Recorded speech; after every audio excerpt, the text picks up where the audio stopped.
Halo, jumpa lagi bersama saya Dwi Priyanto dalam pembelajaran bahasa Jerman online untuk level pemula 2 atau A2. Nah, kali ini tetap kita akan membahas materi gramatika lanjutan. Tema pada hari ini adalah tentang reflexive und reziproke Verben. Apa sih reflexive Verben? Apa sih reziproke Verben? Baiklah, kita langsung menuju ke slide pertama. Nah, refleksif itu apa sih? Refleksif itu adalah suatu kata kerja yang melakukan tindakan pada diri sendiri. Jadi, subjek atau pelaku melakukan tindakan pada diri sendiri. Nah, kalian sudah saya berikan di samping kanan ya, itu tabel tentang kata ganti refleksif ya. Di sini agak berbeda dengan tabel kata ganti yang sudah kita pelajari. Nah, di sana tabelnya sudah lengkap, ada yang nominatif, akusatif, dan datif. Apa itu mereka? Nah, kalian sudah pelajari dulu di A1 ya. Oke, langsung saja kita ke kalimat pertama. Ya, ich setze mich auf den Stuhl. Ya, artinya aku mendudukkan diriku sendiri pada sebuah kursi ya. Loh, kok aneh ya kalimat ini ya? Tapi ini merupakan salah satu gaya bahasa di Jerman di mana kadang kita menggunakan kata kerja dan kita menggunakan kata kerja itu kita lakukan untuk diri kita sendiri. Sebagai contoh ya ini tadi ya, saya mendudukkan diriku pada kursi ya. Dan apa bedanya sih dengan saya duduk pada kursi? Ich sitze auf dem Stuhl. Bedanya, kalau ich setze mich auf den Stuhl, kita masih melakukan perpindahan ya. Kita belum berada di tempat, kita belum duduk di kursi, tapi kita masih ingin duduk di kursi seperti itu ya. Jadi mungkin kita lagi berdiri di suatu kursi, lalu kita ingin mendudukkan diri kita sendiri pada kursi.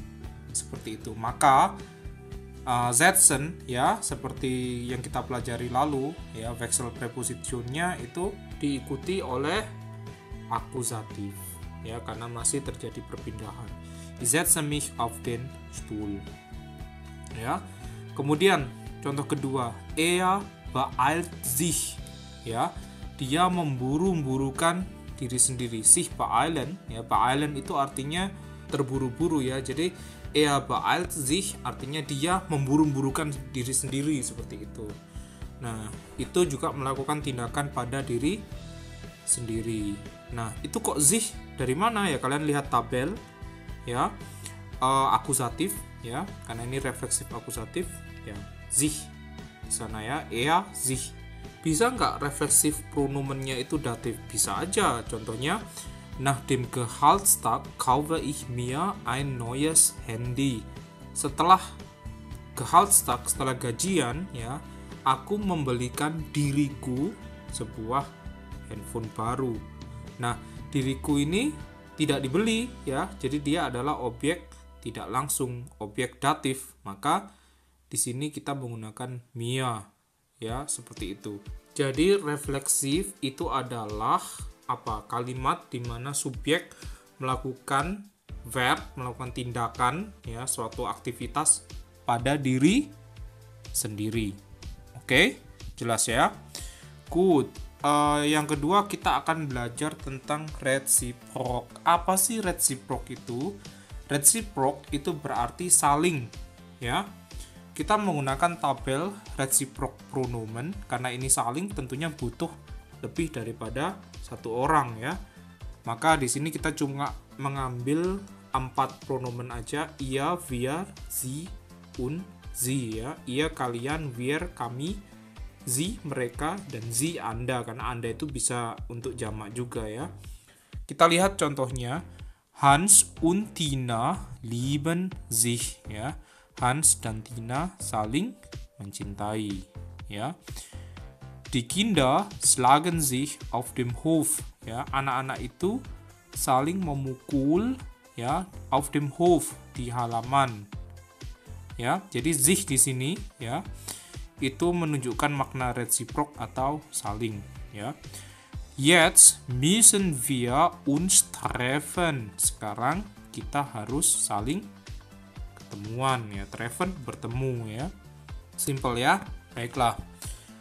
Kita sudah mempelajari tadi tentang refleksif dan reciprok, tetapi ada ya banyak ya, ada banyak verben yang itu harus menggunakan refleksif ya, sebagai penanda bahwa suatu kata kerja itu adalah kata kerja refleksif.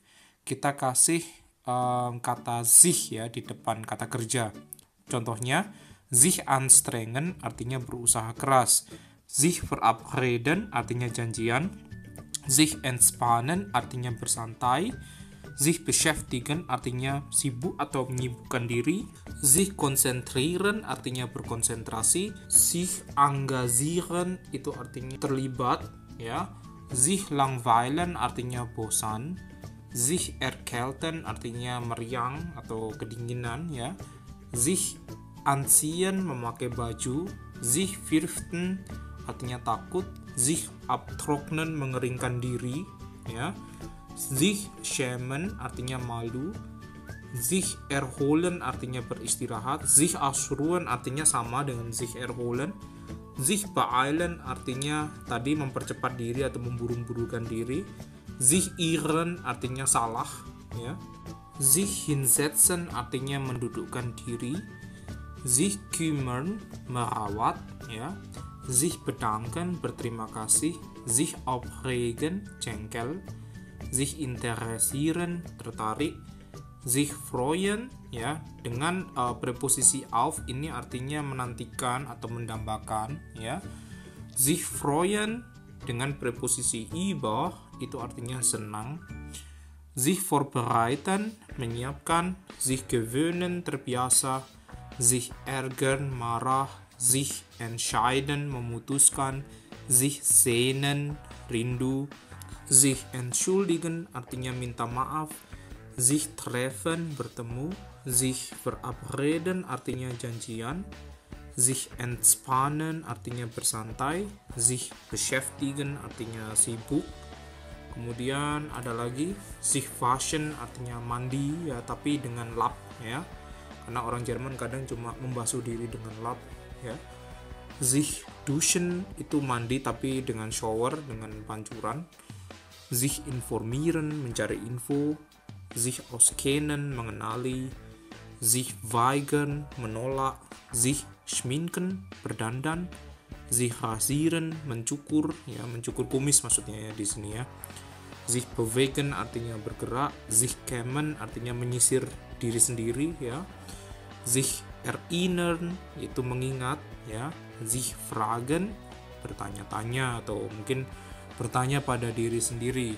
Nah, verb-verb yang sudah saya bacakan tadi itu selalu pakai refleksif ya, selalu di mana pelaku melakukan tindakan pada diri sendiri. Baiklah, daripada bingung-bingung, kalian langsung saja ke contoh. Contoh pertama, es ist schon 21 Uhr, ich muss mich jetzt duschen. Ya, sekarang sudah jam 21.00. Ya, aku harus mandi ya. Tapi di sini dia memakai gaya bahasa saya harus memandikan diriku sendiri sekarang ya. Oke. Yang kedua, seit gestern beschäftigt er sich mit seiner Arbeit ya, sejak kemarin beschäftigt ya, dia sibuk, sich beschäftigen dia menyibukkan diri dengan pekerjaannya. Contoh ketiga, sie muss sich schminken weil sie zur Party gehen muss ya, dia harus berdandan ya, sich schminken mendandani diri karena dia harus pergi ke pesta. Berikutnya ya, contoh lagi ya, sie fürchtet sich vor Dunkelheit, dia takut akan kegelapan ya. Sich fürchten tadi salah satu verb yang sudah saya sebut berarti takut ya. Berikutnya, ich freue mich schon auf den Urlaub, saya menanti-nantikan ya, karena di sini pakai preposisi auf ya, berarti menantikan. Urlaub liburan ya, dia Urlaub itu artinya liburan. Berikutnya, er freut sich über seinen Erfolg, dia, ya. Di sini pakai über preposisinya, berarti senang. Atas, ya, seinen Erfolg, ya. Erfolg itu artinya keberhasilannya, ya, keberhasilan. Oke, saya pikir hari ini kita sudah cukup belajar. Terima kasih sudah belajar bersama. Dan terus tonton channel ini untuk peningkatan bahasa Jerman kalian. Ya, saya Dwi Prianto mengucapkan Tschüss, bis zum nächsten Mal.